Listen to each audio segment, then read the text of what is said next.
Vision. Les rencontres de l'heure. Bonjour Marie. Salut Mario. Alors, annonce ce matin, ça se passe au centre Vidéotron. Il y a Luc Robitaille, le président des Kings de Los Angeles, qui est là. 2 ministres du gouvernement. Une bonne nouvelle. Les Kings viennent quelques jours à Québec pour leur camp d'entraînement. Et les sourcils se sont mis en accent circonflexe au moment où le ministre des Finances dit, ben là, nous, le gouvernement du Québec, on met 5 à 7 millions potentiellement là-dedans. Pas vraiment, ça rentre pas dans un plan financier avec d'autres partenaires. C'est pas un montage financier, c'est comme, ben là, on fait ça, puis c'est nous, le gouvernement du Québec, qui paye. Ça a fait sursauter beaucoup de gens aujourd'hui, Marie. Ça fait sursauter beaucoup de gens, ça fait réagir beaucoup de gens, parce que ça, le ministre Girard dont tu parles, c'est le même qui, dans sa mise à jour économique il y a 2 semaines, nous disait que les 6 prochains mois allaient être difficiles et que le gouvernement devait se serrer la ceinture. Tu sais? Donc, c'est toujours une question de choix quand tu utilises des fonds publics. Oui, moi, mes sourcils se sont mis en accent circonflexe, comme tu le dis, parce que, on l'avait comme pas vu venir. 2, c'est vraiment une priorité. Moi, ça m'a fait penser un petit peu à l'époque, tu sais, Jules César, là, qui, quand les citoyens n'étaient pas contents, là, tu faisais des jeux, du pain et des jeux. Donc là, tu sais, ça sonne un peu, c'est vrai que dans la région de Québec, la CAQ a déçu beaucoup avec la promesse brisée du 3e lien, le chaos autour du tramway. Là, ça donne un peu l'impression que c'est une annonce partisane. Est-ce que ça va vraiment faire plaisir aux gens de Québec? Moi, je peux pas répondre à ça. C'est pas clair à ce moment-ci. Les réactions n'ont pas l'air un peu meilleures qu'ailleurs, mais pas de temps, là. Pas si clairement. Est-ce que ça va faire remonter les intentions de vote de la CAQ dans la région de Québec? Permets-moi d'en douter. Mais une chose qui est certaine, par contre, c'est que ça va aviver encore plus les tensions qui sont déjà très, très vives avec les syndiqués, puis avec les négociations de la santé du secteur public. Tu sais. Moi, ça me donne un peu l'impression tu sais, il y avait beaucoup de gaffes qui font dans le contexte de la négociation. Là, j'ai l'impression que c'est, tu sais, le ministre Girard qui se promène avec son jerrycan d'essence là pour enflammer encore plus la situation. Puis tu as vu, ça a réagi au quart de tour. Là. La FIC a réagi tout de suite. L'ensemble des syndiqués, ça a été OK, il y a pas d'argent pour mettre sur la table quand vient le temps de négocier avec la fonction publique, mais par contre, donner de l'argent pour amener une équipe de hockey 2-3 jours pour jouer une game. Ça, par contre, on a 5 je vais à être 7 plate. millions qu'on a trouvé dans un petit tiroir caché. Je vais être plate pour les employés du secteur public, mais 5 millions, là, d'après moi, on paye les employés les 600 000 du secteur public. D'après moi, on les paye 4-5 minutes avec ça dans une journée. Là. Puis peut-être 3. Oui, tu as tout à fait raison, mais c'est une question quelques minutes. C'est une question de message. Non, c'est le message. Tout à fait. En pleine négociation avec le secteur public, c'est pas le temps d'aller faire de sortir de l'argent comme ça qui est questionnable, là, tu sais, vraiment, là, en termes de priorité gouvernementale. Le parallèle que le ministre a fait, il dit à Montréal, il y en a plein d'événements du genre. La Formule 1 en commençant, la Coupe du Président, le tennis, des événements sportifs là, qui amènent, pour lesquels, à chaque fois, le gouvernement du Québec est partenaire, puis met des sommes, dans beaucoup de cas, bien plus grosses que ça. C'est juste que ces événements-là, c'est comme s'ils ont une structure. Puis le gouvernement du Québec est un des partenaires, là, tu comprends? Tout le monde met de l'argent sur la table, on fait un événement, puis le gouvernement du Québec est un des joueurs. Alors que ce matin, ça tombait comme plouc. Il y a un seul joueur à table, puis c'est le gouvernement du Québec, puis c'est comme s'il paye pour ça, là, tout seul. C'est ça qui a fait bizarre de message. En tout cas, à mon avis, c'est même, je dirais, bien maladroit. Là. Mario, des discussions de conseil des ministres ou de cabinet de premier ministre qui passent un coup de fil ou qui dit, y a-t-il quelqu'un qui aurait quelque chose à annoncer parmi vos ministères pour la région X parce que on a un petit déficit, on a un petit enjeu, tu sais. Puis là, t'en as un des fois qui lève la main puis qui dit j'aurais telle patente dans mon ministère que j'avais peut-être pas prévu annoncer ou qui est une demande ou qui pourrait. Est-ce que le ministre des Nordiques, c'est un peu ça qui est sorti de sa poche gauche en disant peut-être qu'on pourrait essayer de donner un anan à la région de Québec puis essayer de faire oublier, mais tu sais, je veux dire, ça fera rien oublier, là. Non. Mais en fait, une question qu'on peut se poser, c'est est-ce qu'il y a un plan plus gros qu'on ne sait pas? Là? Est-ce que, parce qu'il semble que le ministre Girard va rencontrer Gary Bettman, est-ce que vraiment le gouvernement du Québec pense que de ramener une équipe de sport professionnel à Québec, c'est imaginable, que c'est assez sérieusement imaginable pour dire, là, Il faut qu'on établisse une relation de confiance avec la Ligue. Il faut qu'on prouve à la Ligue que le gouvernement du Québec, on est sérieux. Puis, quitte à se mettre l'opinion publique à dos, on met l'argent. Tu comprends? Si c'était ça, je comprendrais peut-être un peu plus. C'est-à-dire... mais là, je le vois pas. Moi, je vois pas d'expansion de la Ligue. Je vois pas d'équipe prête à déménager. Je vois pas ça, là. Non, puis je le vois pas, mais deux, Mario, là, dans une semaine, là, jour pour jour, c'est le début des grèves du Front commun pendant 3 jours, les écoles qui vont être... parlons-en de ça. Changeons de sujet, parlons-en, parce que je sais que ça te préoccupe, mais là, aujourd'hui, c'est la commission scolaire de Montréal qui a pris les devants, qui a dit, nous autres, là, on les voit toutes venir, les grèves, là, puis mardi prochain, on ferme les écoles. Donc, on n'attend pas le jeudi que la FAE parte en grève générale illimitée. À compter du 21 mardi, on ferme les écoles. Oui, sur le coup, c'est ça, je me suis dit, j'ai-tu mal compris? Il me semble que ça fait comme un 2 semaines. Mais là, c'est les employés de soutien, là. C'est les employés de soutien. Fait que là, pendant que les employés de soutien...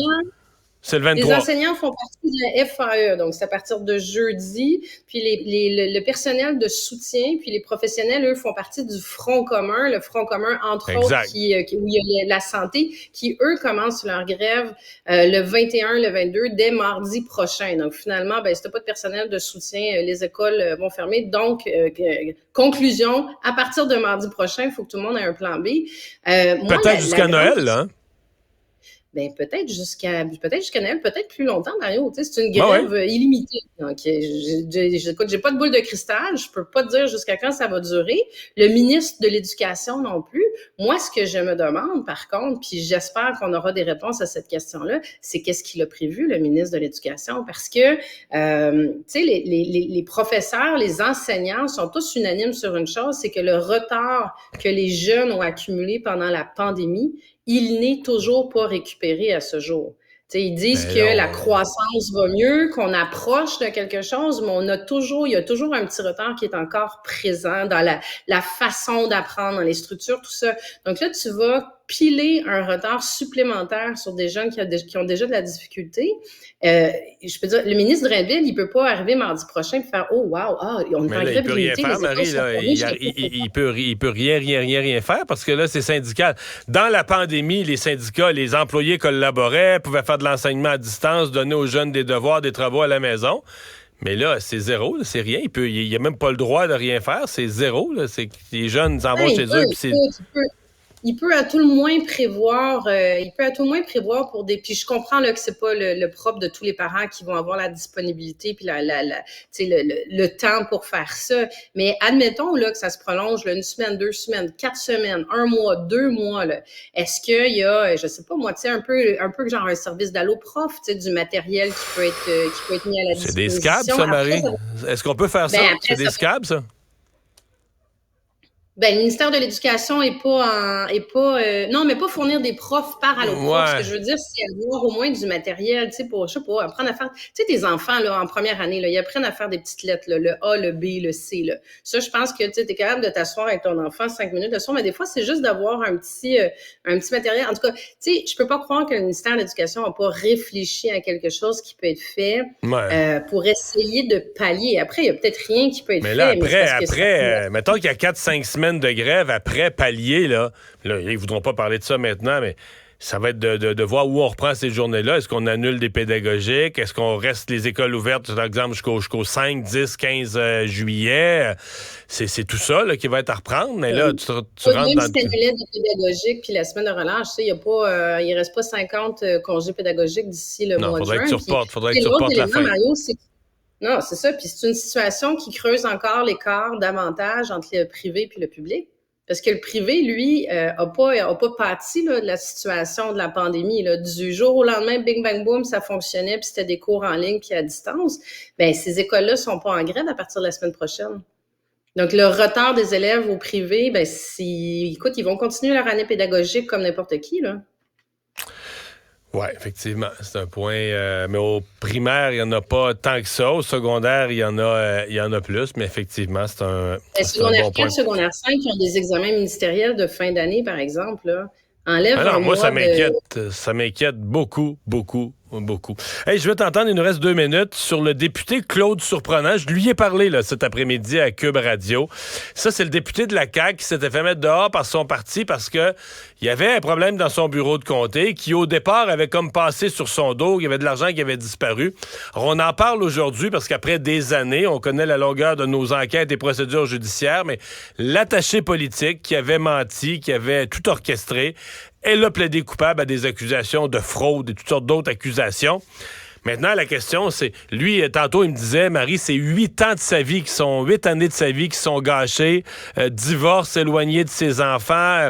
Même sur le marché du travail, quand il a voulu retravailler, les gens le regardaient de travers en disant « Ouais, ça, c'est un député qui a fait peut-être des affaires croches. » Mario, j'ai lu ça, là. Écoute, tu m'en parles, puis j'en ai encore la chair de poule. Ce député-là, il a été... Écoute, le commissaire à l'éthique, à l'époque, a rencontré son attaché politique, c'est le commissaire à l'éthique de la plus haute institution du Québec. Elle se disait avocate, et il cite qu'elle est avocate. Il n'a même pas vérifié si elle était membre du barreau. Elle n'était pas avocate, pas en tout. Oui. Pas en tout. Écoute, dans le rapport, là, il dit que Claude Surprenant, il a tenté d'induire le commissaire en erreur sur des questions de remboursement, que c'est pas digne d'un député. Puis écoute, le commissaire, là, à l'époque, il avait recommandé pour la première fois qu'une sanction soit imposée à un député de l'Assemblée nationale.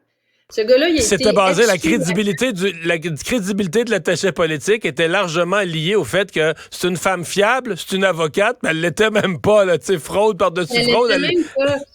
C'est terrible. Ce député-là, sa réputation a été entachée, sa capacité à retrouver un travail a été entachée. Il a été blâmé par la plus haute institution de l'Assemblée nationale, qui plus est le commissaire à l'éthique et à la déontologie de l'Assemblée nationale. Puis la réponse de la commissaire actuelle, qui n'est pas la même de l'époque, c'est « on peut rien faire parce qu'il n'y a pas de processus d'appel ». Moi, le Mario, je ne peux pas croire qu'une institution protégera pas un député qui a été blâmé à faux puis à défaut, puis s'excusera pas pour le tort qu'il a été fait. Mais là, il demande des excuses. Il demande des excuses à la commissaire à l'éthique, à l'Assemblée nationale, à François Legault comme chef de la CAQ d'avoir mis dehors. Et il exclut pas des poursuites non plus. Là. Mais moi, je pense qu'on comprend aujourd'hui, toi et moi, que cet homme-là veut rétablir sa réputation puis de le faire complètement et correctement. Là. Absolument, absolument. Puis je pense que ce serait la moindre des choses qu'à tout le moins des excuses soient faites pour laver sa réputation, blanchir, mais reconnaître les torts qui lui ont été faits aussi, puis torts d'une importance. Tu sais, je veux dire, se lancer en politique, là, c'est déjà difficile. Il y a déjà beaucoup de sacrifices qui viennent avec. Mais quand tu dis que l'institution même a fait qu'il s'est retrouvé dans cette situation-là parce que le commissaire à l'éthique a bâclé, dans le fond, une enquête et a décidé de ne pas le croire puis de croire une attachée politique qui disait être avocate puis qui ne l'était pas. Tu sais, je veux dire, ça peut pas rester là. Je suis content que tu en parles et que tu le soulignes. Merci, Marie. Merci, au revoir, Mario. à demain. Cet épisode est